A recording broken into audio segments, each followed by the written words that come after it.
11장부터 22장까지 읽어오기인데 쉽지 않으시죠? 네, 괜찮습니다. 그래서 제가 옆에다가 교재 옆에 성경책을 준비해 놨으니까 집에 가서 꼭 이거 복습을 하시면서 성경책을 같이 보세요. 네, 그러면 됩니다. 저도 강의하면서 성경책 여러 번 보니까 너무 좋거든요. 강의 준비하면서. 그래서 제가 읽어오셨다는 전제 하에 강의를 진행하겠습니다. 읽으실 거라는 전제 하에 강의를 진행하겠습니다. 자, 그럼 지난 시간에 배웠던 거 복습을 한번 해보겠습니다. 자, 오늘은 거룩한 백성이고요. 자, 5대 제사.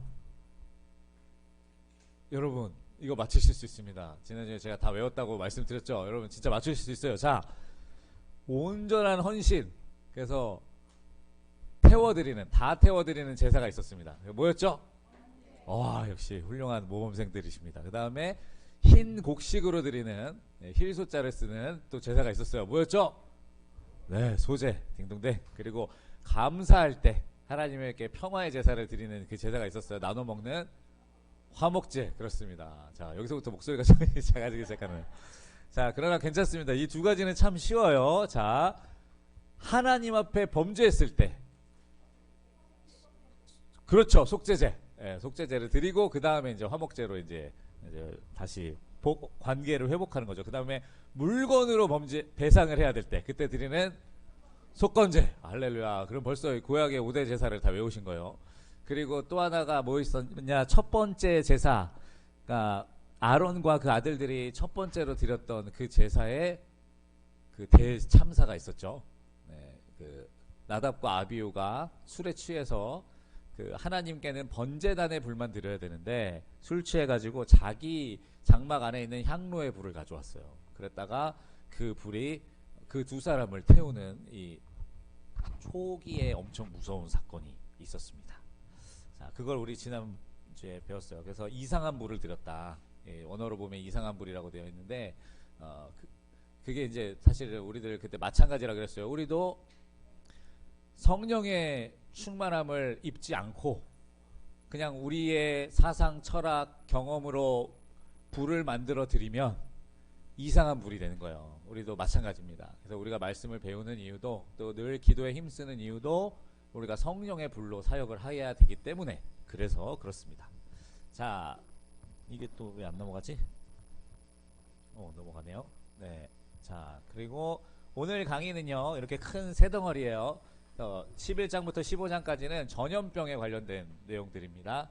그러니까 전염병이라 하여튼 전염되는 것에 대해서 확산되는 것에 대한 말씀이고, 그 다음에 16장 제가 레위기에서 제일 중요하다고 말했던 대속죄일을 보시게 될 거고요. 속죄일이라고 되어 있어요 여기 성경에는. 그리고 17장부터 22장까지는 거룩한 삶에 대해서 보도록 하겠습니다. 근데 여러분 이 순서가 되게 은혜로워요. 왜냐면 제가 하나님이면요 제일 먼저 대속죄일을 드리라고 하고요.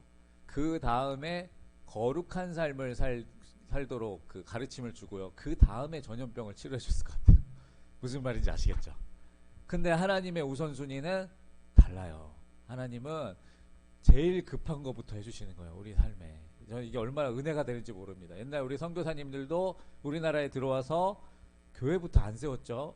병원, 학교부터 세웠습니다. 가장 시급한 문제들을 구제사역 이런 것부터 시작했어요. 그리고 나서 하나님의 교회를 세웠습니다. 근데 하나님도 그렇게 하시네요. 레위기를 보니까 지금 이스라엘 백성들에게 제일 필요한 걸 먼저 채워주시고 그 다음에 너네들 죄를 씻어줄게 하는 이 대속죄일로 씻어주시고 그 다음엔 이렇게 살아야 돼 라는 거룩한 삶을 보여주시는 겁니다. 그래서 우리도 이런 은혜의 순서들이 있기를 바랍니다. 우리 사역에. 자, 그러면 시작을 해보겠습니다. 아이고, 이건 여기는 좀 이따 보여드려요. 네, 그럼 이제 성경 이제 교재로 들어가시면 됩니다. 자, 레위기 11장 보겠습니다. 여기 보면 이제 성경 내용은 읽으셨다는 전제하에 읽으실 거라는 전제하에 이제 잘 보지 않고 옆에 있는 강의안을 중심으로 가겠습니다. 이 정한 동물과 부정한 동물을 구별하고 있어요. 그래서 땅에 사는 모든 정한 것들은 종류가 정해져 있습니다. 일단은 굽이 갈라져 있어야 돼요. 그 다리에 굽이 갈라져 있어야 되고요. 그리고 되새김질을 하는 동물만 먹을 수 있었습니다. 그런데 이 둘의 특징이 뭐냐? 이 굽이 갈라져 있다는 건요, 보통 마른 땅을 딛고 다니는 짐승이에요. 보통 마른 땅들, 그러니까 위생적인 환경에서 사는 동물들입니다. 그다음에 되새김질을 한다는 건 육식이 아니라 초식이라는 거죠. 그러니까 하나님께서 이스라엘 백성들이 짐승을, 동물을 먹을 수 있게 해주셨는데 그 위장 안에 지저분한 것이 들어있을 수도 있거나, 혹은 그 다른 동물의 사체가 들어있을 수도 있거나, 아니면 지저분한 환경에서 사는 동물들은 못 먹게 하셨습니다. 여러분 이해가 되시겠죠? 그게 정한 짐승입니다. 그럼 또 물에 사는 것도 있습니다. 물에 사는 것은 지느러미가 있어야 되고요. 그리고 비늘이 달려 있어야 돼요. 저도 뭐 물고기는 잘 모르는데 주석책을 보니까 이렇게 돼 있더라고요. 지느러미도 있고 비늘도 있어야 이 좀 물을 좀 거슬러 올라갈 수 있대요. 그리고 그 장어 같은 이런 종류들은 좀 지저분한 환경에서 산다네요. 저는 자세히 모르지만 하여튼 그래서 하나님이 청결을 위해서도 주셨지만 여기에 영적인 의미를 하나 더 담더라고요. 뭐냐면 물살을 거슬러 올라갈 수 있는 물고기들만 먹게 하셨다. 은혜가 됐어요. 저도. 그래서 아 그렇구나. 예수 믿는 사람들은 시대의 그런 물결에 그냥 쓸려 다니는 사람들이 아니라 그걸 거슬러 올라갈 수 있는 사람들이어야 되는구나.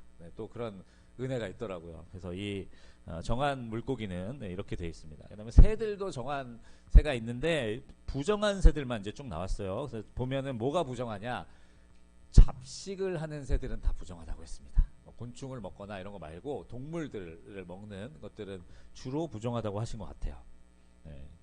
물론 주석책에 대한 내용이라 이 동물학자들, 조류학자가 보시면 네, 반대하실 수도 있습니다. 네, 아무튼 그렇습니다. 그리고 곤충들도 먹을 수 있었는데 곤충이 먹을 수 있는 종류는 정해져 있어요. 날개가 달려 있어야 되고요. 그리고 땅에서 뛸 수 있는 그런 곤충이었어야 됐습니다. 메뚜기과 같은 거죠. 네. 근데 이걸 보니까 일단 땅에서 아이고 죄송합니다. 뛸 수 있는 동물들, 그 곤충들이 주로 풀 위에 서식하는 곤충들이래요. 그러니까 그래도 비교적 그 청결한 환경에서 사는 곤충들입니다. 그리고 날개가 있으나 날지 못하고 다리가 있으나 뭐 제대로 된 기능이 안 되는 것들은, 그러니까 몸에 하나님이 주신 역할들이 있는데 그 역할들을 제대로 못하고 있는 동물이나 곤충이나 이런 것들을 못 먹게 하셨습니다. 이런 건 부정하다 그랬어요. 여기서도 또 영적인 교훈을 우리가 얻을 수가 있습니다. 하나님께서 우리에게 주신 달란트와 재능이 다 있습니다. 여러분 한 사람도 예외 없이 다 있어요. 그런데 우리가 이거를 그 땅에 한 달란트 묻어둔 사람처럼 그냥 썩히고 살면 하나님은 그거를 부정하다고 보시는 거예요. 여러분 재능이 있으면 그거 썩혀 놓으시면 안 돼요. 그거 쓰셔야 됩니다. 자, 그럼 넘어가서요. 그 외에 부정한 것들, 뱀, 족제비, 쥐, 뭐 다 지저분한 환경에서 사는 것들이라고 생각하시면 되겠습니다. 자, 그러면 이 부정을 이제 닿았거나 자기가 이제 부정한 것에 노출이 됐을 때는 씻어야 되잖아요. 그래서 부정을 씻는 방법이 나옵니다. 일단 만지면 그날 저녁까지는 무조건 부정해요. 근데 저녁이 이렇게 생각하시면 돼요. 그냥 하루 종일 부정하다. 왜냐면 창세기 그 창조 1장을 보면 성경이 이렇게 나와요. 아침이 되고 저녁이 되니가 아니고 저녁이 되고 아침이 되니 라고 되어 있어요. 그러니까 히브리인들에게 있어서 하루의 삶은 우리들이랑 달라요. 우리는 12시가 딱 지나야 다음 날이지만 히브리인들은 해가 지면 다음 날입니다. 왜냐면 밤은 하나님의 시간이었어요. 그래서 밤에 하나님이 우리 백성들을 위해서 뭔가를 준비해 주시고 낮은 선물로 주시는 거예요. 그래서 그 낮을 선물을 다 살고 나면 이제 다음 날이 되는데 하나님의 시간으로 바뀌는 겁니다. 네, 은혜롭지 않습니까? 네, 그래서 저녁까지 부정하다는 말은 이제 성경에 이런 말이 나오면 그냥 하루 종일 부정하다라고 생각하시면 되겠습니다.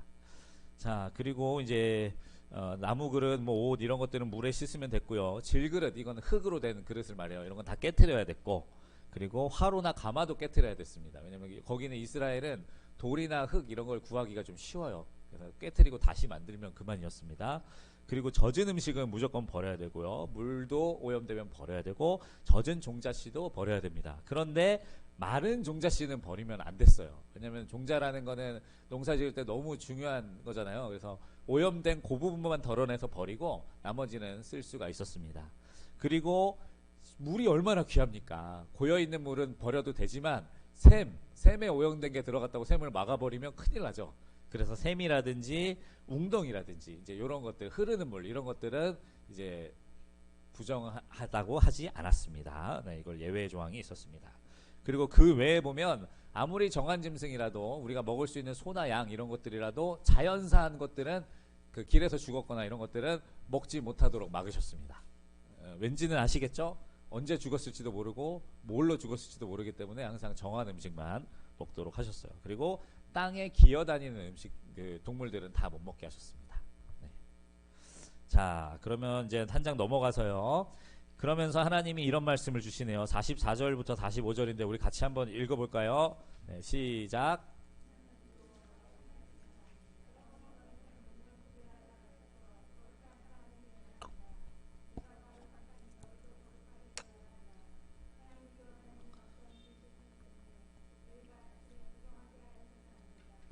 나는 너희 하나님이 되려고 너희를 이집트 땅에서 데리고 나온 주다. 내가 거룩하니 너희도 거룩하게 되어야 한다. 아멘.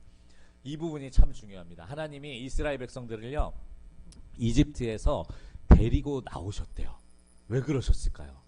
이게 바로 거룩이기 때문입니다. 여러분, 거룩의 의미를 잘 아셔야 돼요. 우리 거룩이, 우리가 착각을 할 때가 있어요. 예수 믿는 사람들이 착각하는 게 뭐냐면 레벨업이라고 생각해요. 그래서 거룩 1단계, 2단계, 3단계, 4단계, 5단계, 10단계 막 이렇게 올라간다고 생각하는데, 여러분, 거룩은 절대 그런 게 아닙니다. 거룩은 레벨업이 아니라 지키는 거예요. 지키는 거. 그래서 한 번 못 지키면 끝나는 거예요.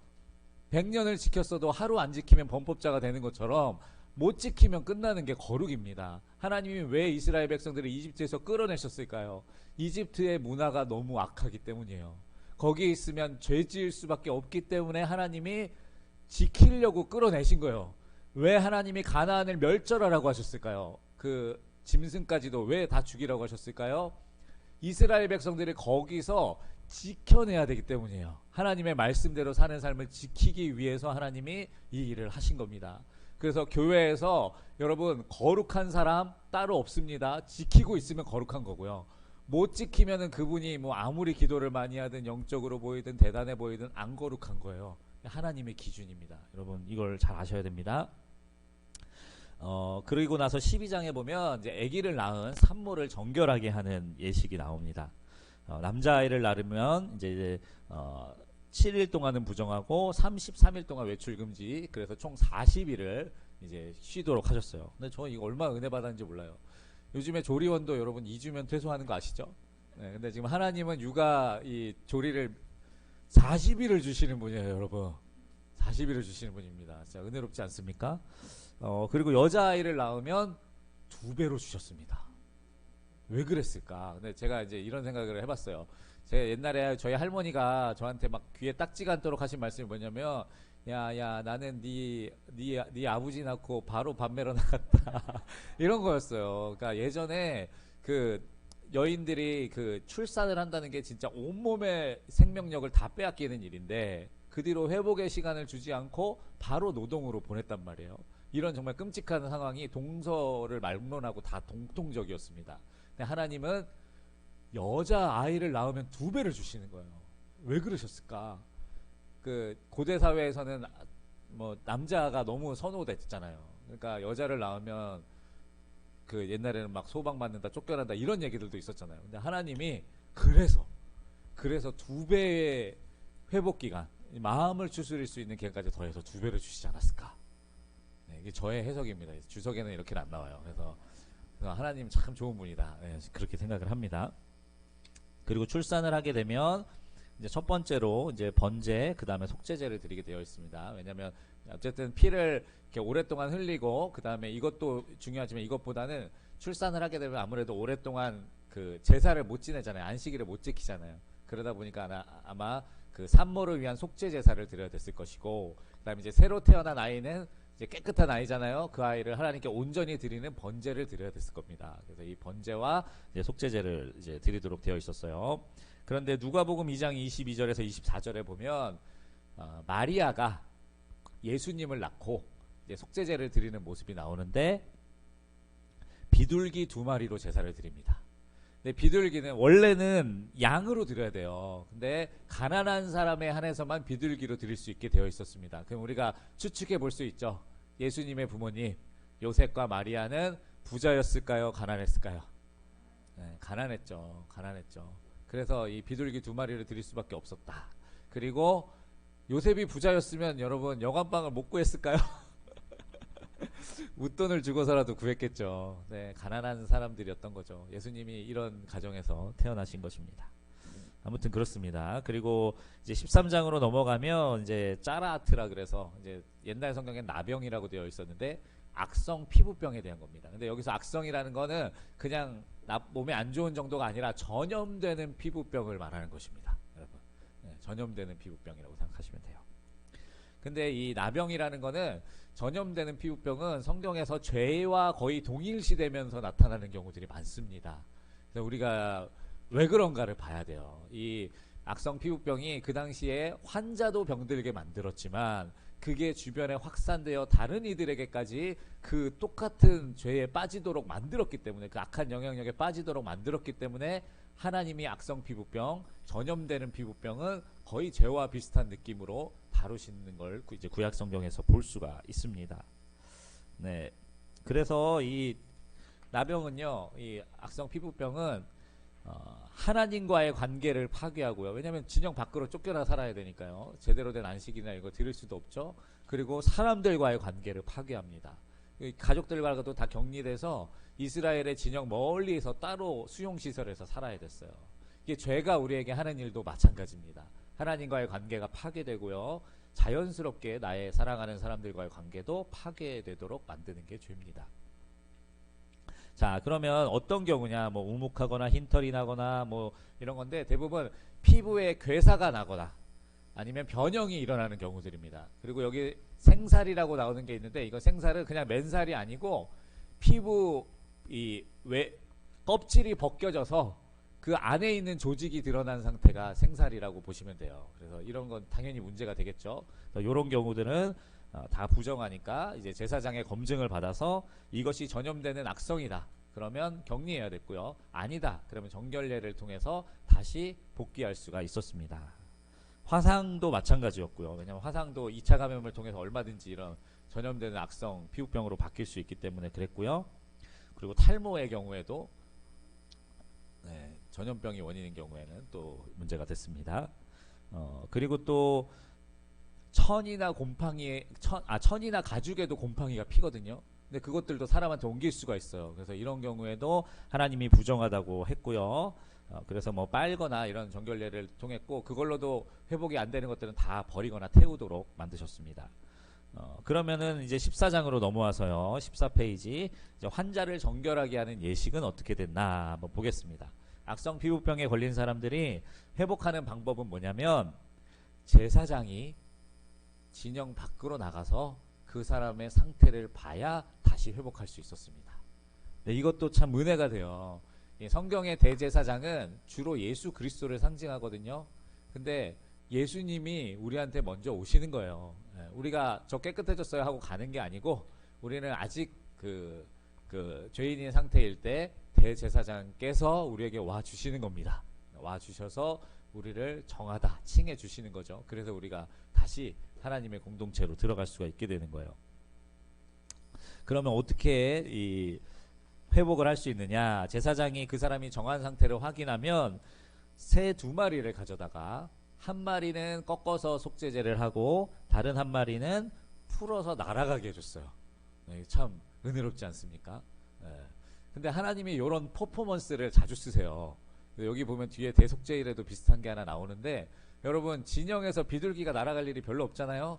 그런데 만약에 진영 문에서 비둘기가 막 푸드드득 한 2마리 날아갔다. 그러면은 아마 그 악성 피부병 때문에 헤어진 가족을 둔 사람들 마음은 설레지 않을까요? 아, 누군가 진영으로 다시 돌아왔구나. 혹시 우리 아들도, 혹시 우리 남편도, 우리 아내도 돌아올 수도 있겠구나. 아마 이런 기대감이 생겼을 거예요. 근데 하나님은 꼭 이런 소식들을, 이런 것들을, 이런 눈에 보이는 것들을 통해서 알려주셨습니다. 물론 노임 받는다, 이 자유를 상징하는 그런 내용입니다. 그리고 여기 뭐 백향목까지, 붉은 실, 우슬초 이런 것들 나오는데 다 비슷한 뜻이에요. 뭐 정결, 희생, 회복 뭐 이런 뜻들을 가지고 있다고 합니다. 그리고 나서 이제 그 사람이 완전히 들어오기 위해선 수량 2마리를 가져다가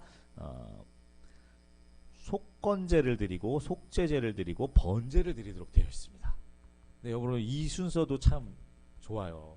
하나님은요 저와 여러분들의 몸을 거룩한 성물로 보십니다. 여러분 기억하십시오. 우리들의 몸이 하나님의 거룩한 성물입니다. 네. 그래서 하나님은 우리들을 뭐라고 이야기하시냐? 성전이라고 이야기하셔요.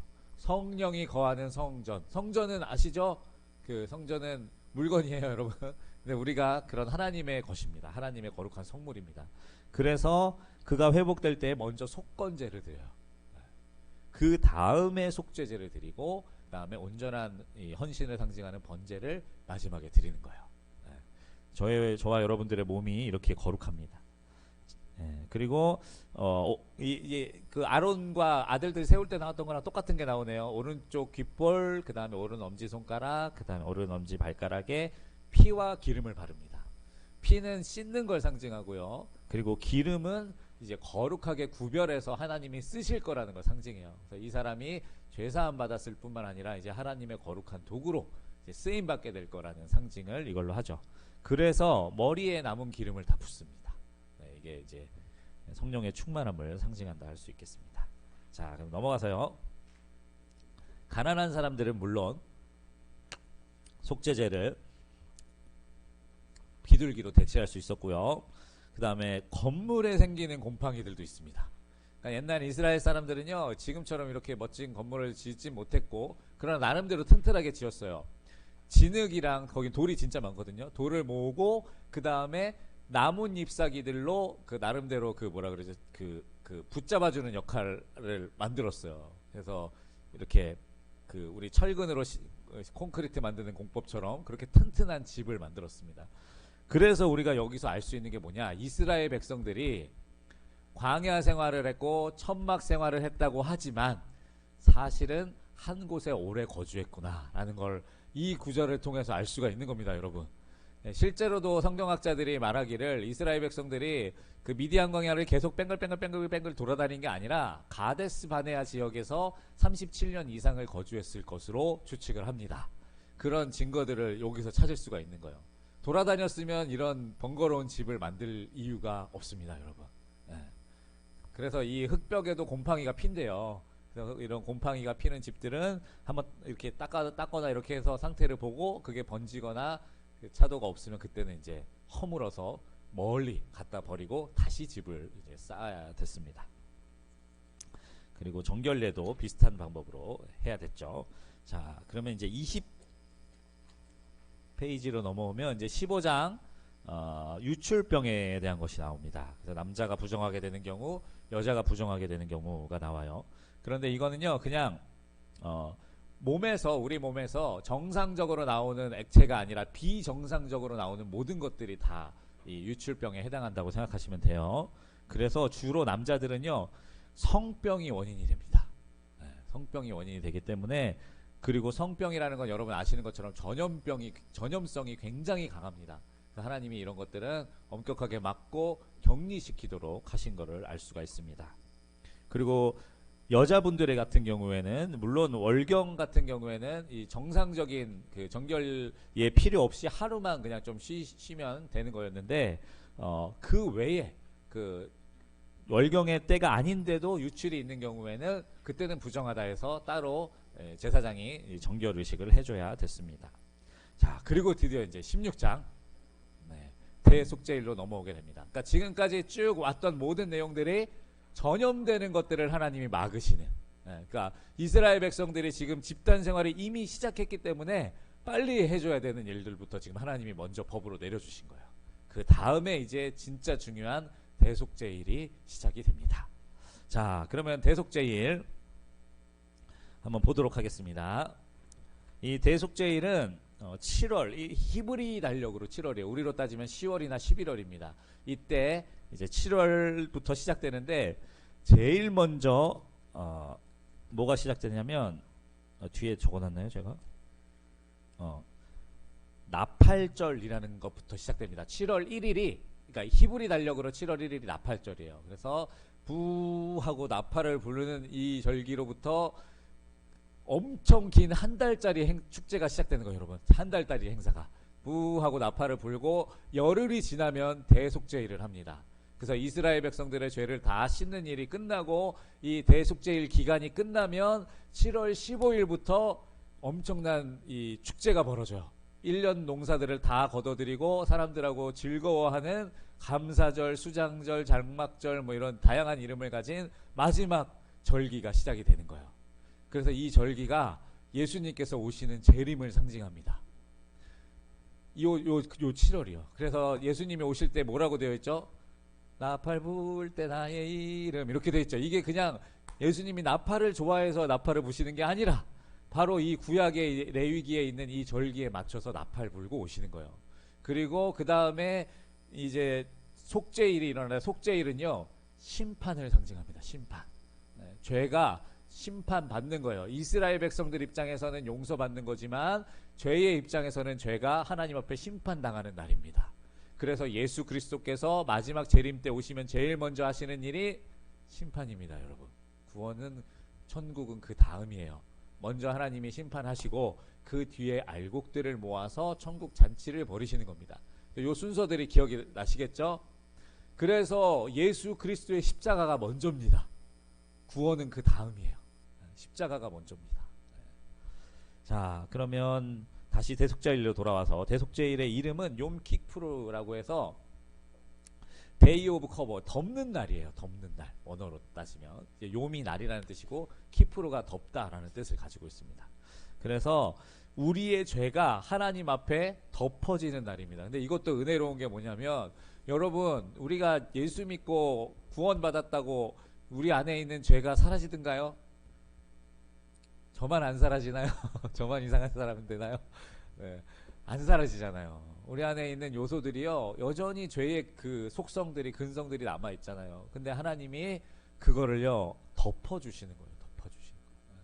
예수 그리스도 옷 입는다, 제가 지난주에도 말씀드렸는데 그게 그겁니다. 죄인인데, 우리가 죄인인데 하나님이 은혜의 옷을 입혀주셔서 너는 의롭다 칭해 주시는 거예요. 진짜 의인이라 의인이 되는 게 아니고 하나님이 우리가 덮은 옷 때문에 의롭다고 칭해 주시는 거예요. 그래서 이걸 신학적으로 칭의라고 말합니다. 네, 이걸 칭의라고 그래서 말하는 거예요. 하여튼 그렇습니다. 그래서 이날은 예수 그리스도의 십자가를 상징하는 날입니다. 그리고 이 날에만 1년에 한 번 대제사장이 지성소라는 곳으로 들어갈 수가 있습니다. 제가 이거 해놨나? 여기가 이제 요 안에가 지성소예요. 여기 이제 성소 안에 보시면 여기 분향단이 있어요. 그렇게 나왔던 분향단 뿔이 여기 끝에 조금씩 나와 있는 거 보이죠? 여기 분향단 뿔이고요. 그리고 요게 이제 7개 메노라라고 말하는 금촛대. 그리고 여기가 이제 떡은 어디 가고 없네요. 여기 원래는 6개씩 12개의 떡이 있어야 돼요. 이스라엘 지파 하나씩. 그래서 12개의 떡이 요 떡상 위에 올라가 있어야 됩니다. 요게 이제 성소고요. 이 두꺼운 장막을 뚫고 들어가야 그 안에 이제 언약궤가 있는 겁니다. 언약궤가 있어요. 거기를 1년에 한 번 대제사장만, 이날만, 대속죄일만 들어갈 수가 있습니다. 들어가는 방법도 어렵습니다. 먼저 제사장이 자기를 위한 정결 예식을 해야 되고요. 이때는 화려한 에봇, 그때 막 우림과 둠밈도 들어있고 뭐 12보석도 박혀있는 이런 건 다 벗어야 돼요. 그리고 세마포 에봇만 입어야 됩니다. 그리고 저 안으로 들어갈 수가 있고, 그리고 들어갈 때는 이 향로에 연기로 여기를 가득 채워야 돼요. 사실 이게 향은 기도거든요. 그래서 그리스도의 중보 기도를 상징하다고 합니다. 주석책에 보니까. 예수 그리스도의 이 연기 가득 차야 되고요. 그 다음에 피를 또 이 천막에다 또 피를 뿌려야 돼요. 7번 뿌려야지 들어갈 수 있어요. 이것도 그리스도의 보혈을 상징하는 겁니다. 그러니까 다 예수님을 통해서만 여기를 들어갈 수가 있는 거예요.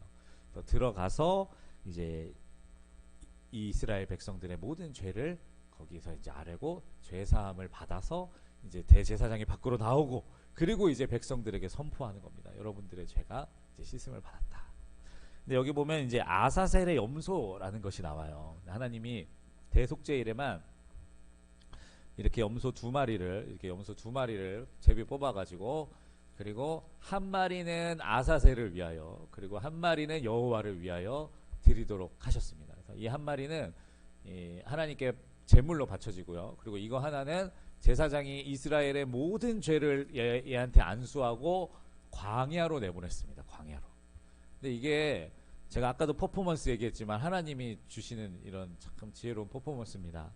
왜냐하면 이스라엘 백성들이요, 이게 만약에 그 성막이면 성막을 중심으로 요 안에 이렇게 밀집돼서 살았어요. 근데 200만이라 그랬잖아요. 제가 여기 사는 숫자가 200만 이상인데 200만 이상이 여기서 지금 속죄제를 드린다 그러면 그걸 볼 수 있을까요? 못 보죠. 운 좋게 뭐 족장들이나 좀 앞에 있는 사람들이나 보겠지 일반 백성들은 못 본단 말이에요. 근데 볼 수 있는 방법이 있어요. 뭐냐? 이 아사셀의 염소가 진영 밖으로 나가면, 이 염소가 아예 진영 제일 끝자락까지 나가야 되거든요. 그래서 이 염소가 출발하면 모든 백성들이 다 볼 수 있는 거예요. 아, 우리의 죄가 용서받았구나. 우리 죄가 이제 우리 장막을 떠나가는구나. 이걸 알 수 있는 거예요. 은혜롭지 않습니까? 우리 하나님 참 대단하신 것 같아요. 그래서 이런 퍼포먼스를 통해서 이 아사셀의 염소를 이제 보내도록 되어 있습니다. 근데 이 아사셀이라는 말이 지금도 성경학자들이 무슨 뜻인지 몰라요. 뭐 아자젤이라 해서 잊혀졌다, 아니면은 뭐 옛날 광야에 있는 뭐 악신의 이름이다, 뭐 여러 가지 추측들이 있는데 정확히 뭔지 몰라요. 그런데 하여튼 하나님께서 이 아사셀에게 보내는 염소를 통해서 이스라엘의 죄가 떠나가는 걸 모든 백성들이 볼 수 있게 해주셨고요. 그리고 이걸 버리고 온 사람은 그냥 못 들어왔어요. 진영으로 들어올 땐 또 정결례를 하고 들어올 수가 있었습니다. 그러니까 이렇게 하나님은 우리 안에 있는 죄를 진짜 떠나보내고 싶어 하셔요. 멀리 보내고 싶어 하십니다. 우리랑 상관없게 만들고 싶어 하십니다. 그리고 이 일이 지난 뒤에 아까 말씀드린 것 같이 이 행사가 끝나고 나면 이제 대축제가 벌어지는 거죠. 대축제, 감사절기가 이제 벌어지게 됩니다.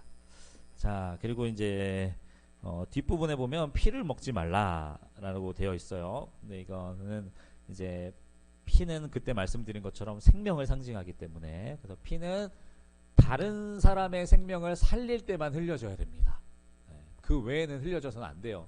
그래서 동물도 사실은 동물이 우리를 위해 희생해서 우리의 양식이 되어주잖아요. 우리의 에너지가 되어주잖아요. 그런 거는 하나님이 허용해 주셨지만 그때 말씀드린 것처럼 사냥이라든지 이런 거는 안 된다. 재미를 위해서 죽이는 건 안 된다. 피를 흘리게 하는 건 안 된다. 그때 말씀드렸죠. 그리고 피가 가진 잔인성이 있습니다. 여러분, 진짜 있습니다. 피를 계속 보고 피를 흘리게 만드는 일을 계속 하면, 그러니까 그 악한 의도로 그걸 계속 하는 사람은 반드시 더 강한 걸 찾게 되어 있습니다. 자, 그러면 그 뒤로 이제 18장으로 넘어와서 여기는 이제 부제목이 성관계에 관한 구례라고 되어 있는데, 저는 이것보다는 이게 더 맞는 것 같아요. 하나님의 가정 세우기라고 생각하시면 됩니다. 여기 보면은 진짜 끔찍한 얘기들 많아요. 그래서 근친상간, 동성애, 수간, 이건 동물과의 간음을 말하는 겁니다.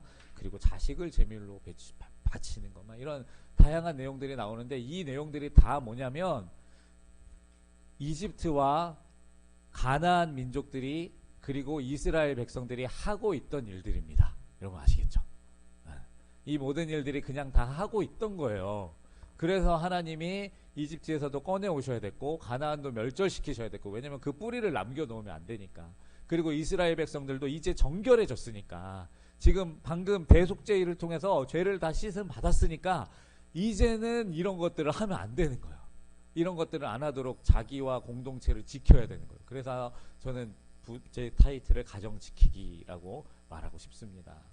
여러분, 이게 지금 전에도 말씀드렸지만 이스라엘 백성들은 지금 천막에서 공동체 생활을 하고 있어요. 근데 여기서 가정의 질서가 무너지면 어떻게 되겠습니까? 큰일 납니다, 여러분. 도대체 그 공동체로서의 그 존재의 의미가 없는 거예요. 다 망가질 수밖에 없는 겁니다.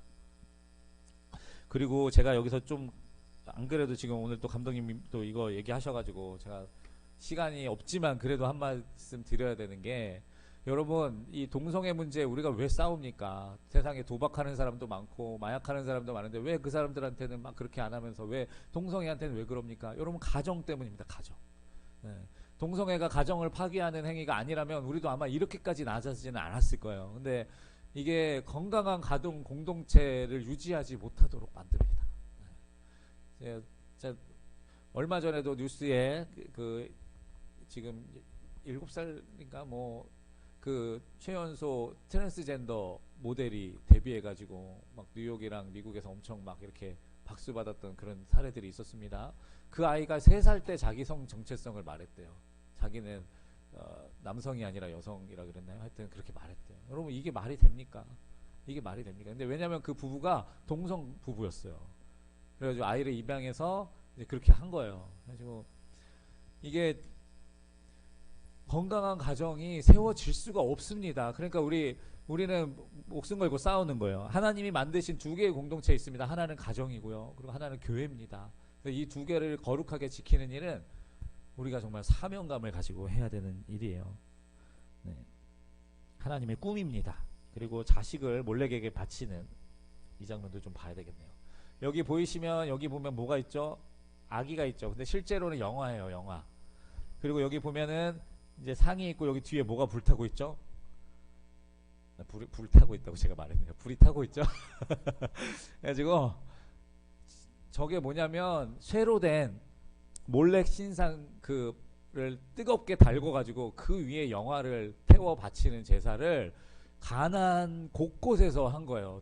가나안 북쪽 뭐 중부 남부 할 것 없이 전역에서 여러분 이런 걸 하나님이 보시면 얼마나 끔찍하겠습니까? 그리고 이것도 보셔야 이게 뭔지 아십니까?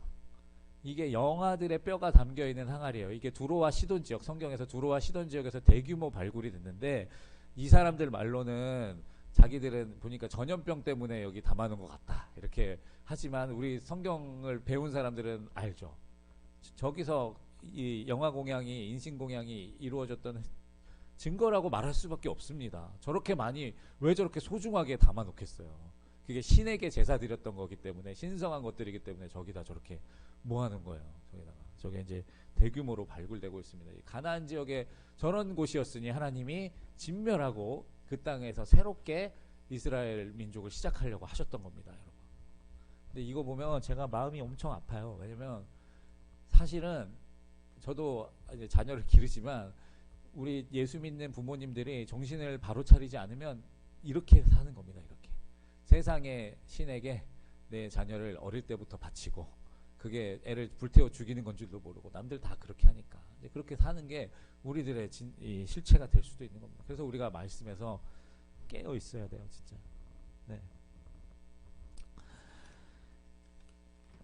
다시 말씀드리지만 이런 일들이 가나안에서는 이미 일어나고 있었습니다. 그리고 이스라엘 백성들 안에서도 이미 있었습니다. 그러니 하나님이 이거를 엄격하게 시작에서 맡고 계시는 것입니다. 그러면서 19절에 보면 너희는 거룩한 백성이다. 내가 거룩하니 너희도 거룩해야 된다 라고 말씀하십니다. 그리고 부묘를 공경해야 되는 것, 그리고 안식일 예배를 잘 드려야 되는 것, 그다음 우상 만들지 말 것, 그리고 여기 또 강조되는 게 뭐냐면 화목제를 잘 지켜라 라고 말하고 있어요. 이 말은 뭐냐, 화목 제사를 드리고도 그 고기를 나눠주지 않는 사람들이 많았기 때문일 것입니다. 여러분, 하나님은요 정말 가난한 이웃들에게 관심이 많으십니다.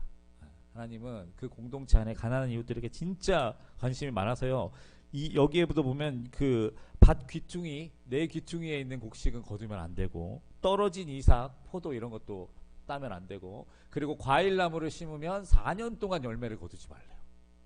그러면 거기 피는 열매는 다 썩혀야 되는, 아니요, 가난한 이웃들이 가져갈 수 있도록. 하나님이 그런 분이에요. 이스라엘의 초기부터 엄청 마음을 쓰십니다. 그래서 우리도 사실은 그거에 하나님의 마음을 좀 알아야 돼요. 그래서 형편이 어려운 이웃들을 돌보는 일에 최선을 다해야 됩니다. 그리고 도둑질하지 마라, 속이지 마라, 여호와 이름 망령되이 걷지 마라. 그러니까 이 십계명의 순서가 좀 뒤죽박죽이긴 하지만 거의 대부분의 내용들이 여기 나오고 있습니다. 그리고 약자를 미워하지 마라. 그러나 여기 중요한 게 있습니다. 그래도 재판만큼은 공정하게 해라. 가난하다고 편들어주면 안 된다. 옳고 그른 만큼은 분명하게 해야 된다라고 하나님이 말씀해 주십니다.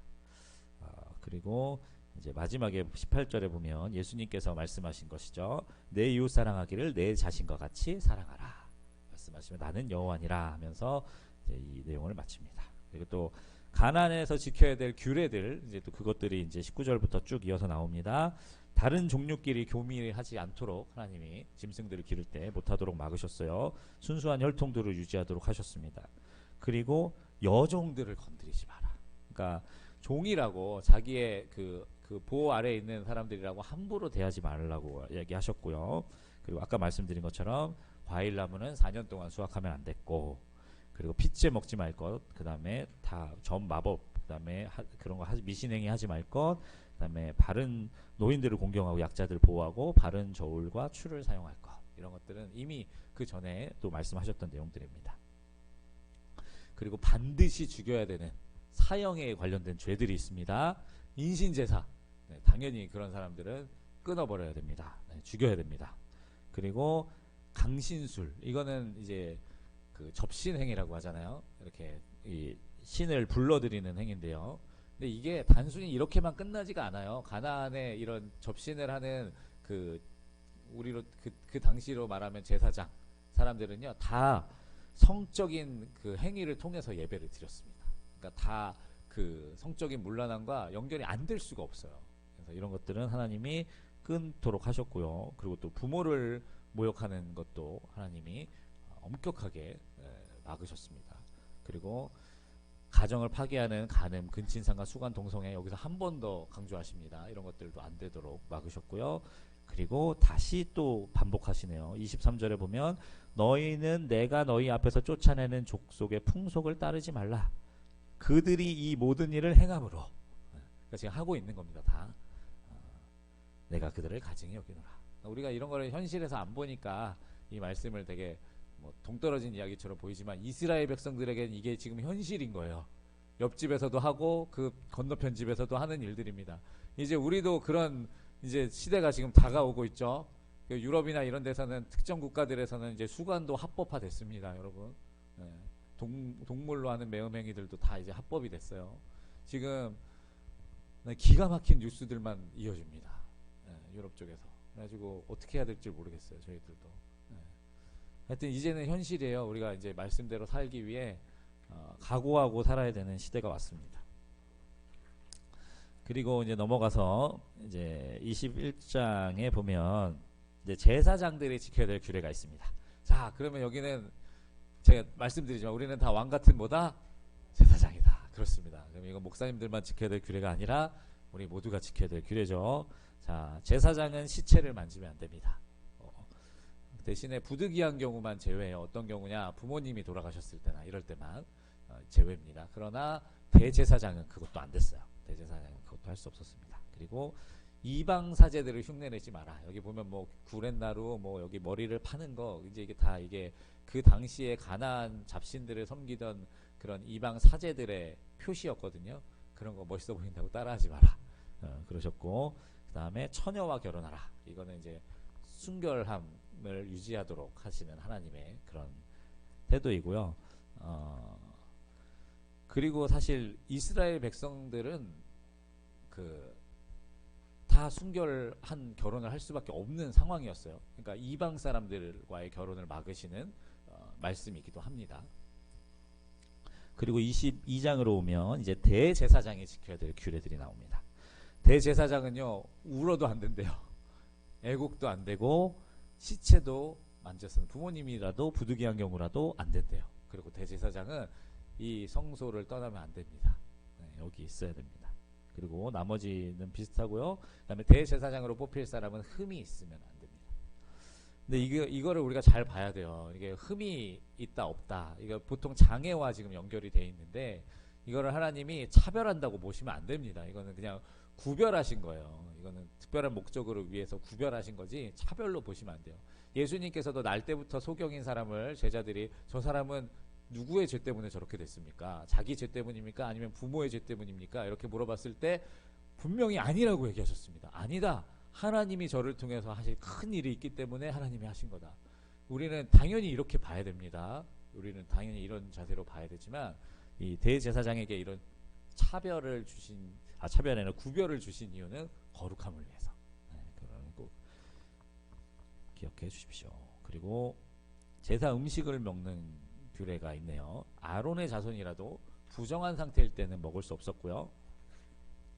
이것도 은혜로워요. 결혼한 여자는 이제 출가해서 다른 가문으로 갔기 때문에 먹으면 안 됐어요, 더 이상. 그런데 만약에 이혼하고 돌아오면 먹을 수 있었습니다. 네. 이게 안타깝게 예전에 이 하여튼 이스라엘에 아주 중요한 두 개의 학파가 있는데, 한쪽 학파에서는 그 모세의 율법을 아주 뭐라 그럴까요? 아주 문자적으로 해석해서 마음대로 이혼할 수 있게 만들었어요.